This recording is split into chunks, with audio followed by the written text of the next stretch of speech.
Hi guys, I'm showing you my mango courtyard which is right behind me.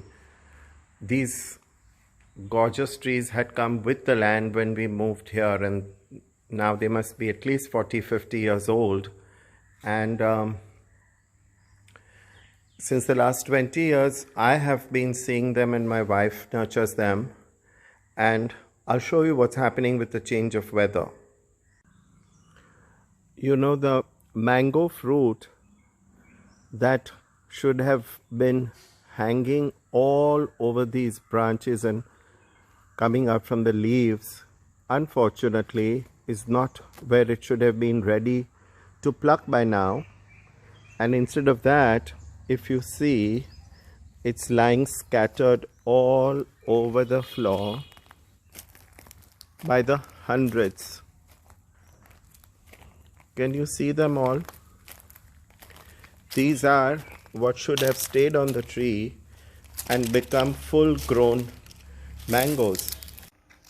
See, this is one of the oldest trees on the land, so well developed and mature, as you can see, right from its trunk to its spread and its height. And yet, these used to give us the best fruits, and instead, the fruits are there, but they are all scattered on ground.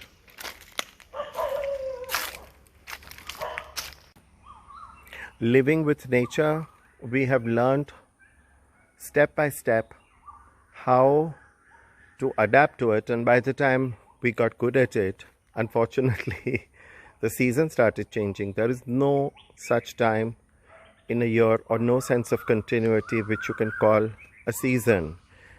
And in urban areas, you don't realize from the vegetables and fruits that come your way, or from the flowers that come to your florists, because everything seems to come from someplace else. But here, it's what is on the land, and you begin to see that with a change in season, and temperature patterns and humidity patterns not remaining as they used to be, the slightest fluctuation makes these so vulnerable.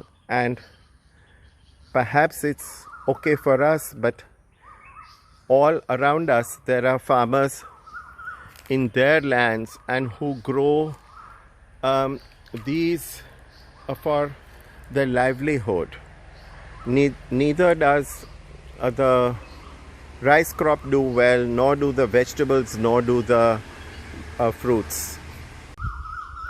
Even sturdy coconut trees, which may be called actually the pride of the Konkan, are getting vulnerable.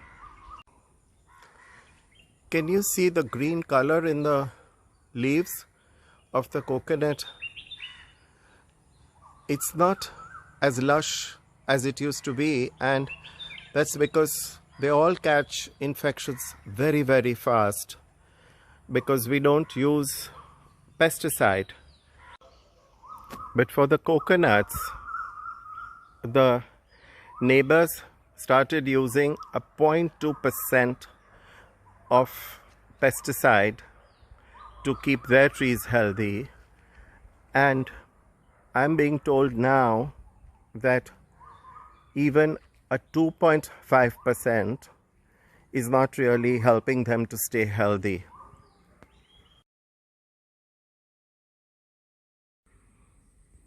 Here's our well. Our main life supply of water comes from here, and therefore we have a relationship with it because we are dependent on it for our sustenance.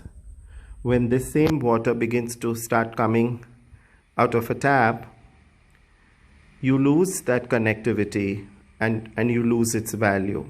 Here, when I peep down at this time of the year and the rains are not going to come till June, I start getting worried and I treat it respectfully.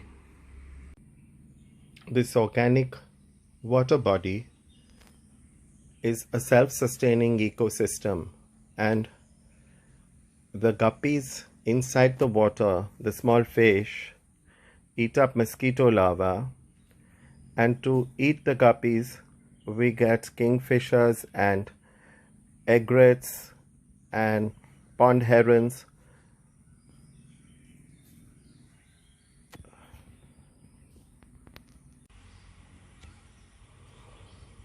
These little ants that you see are also in search of food, and I have no heart to break their food chain, because if I develop an allergy towards the lizards that come near the room, or sometimes even inside, then I'm going to upset the rats that will eat them. And if I upset the rats, the cats will be upset and the snakes will be upset.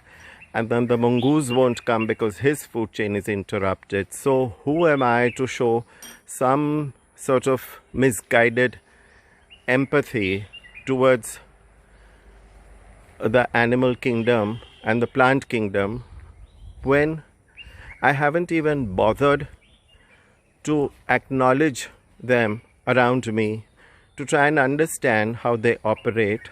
And I think it is the lack of this contact post-industrialization that has led us to where we are today, that since even the microbes and bacteria cannot find where to go and park themselves, I think they're choosing us. Think about it. Take care.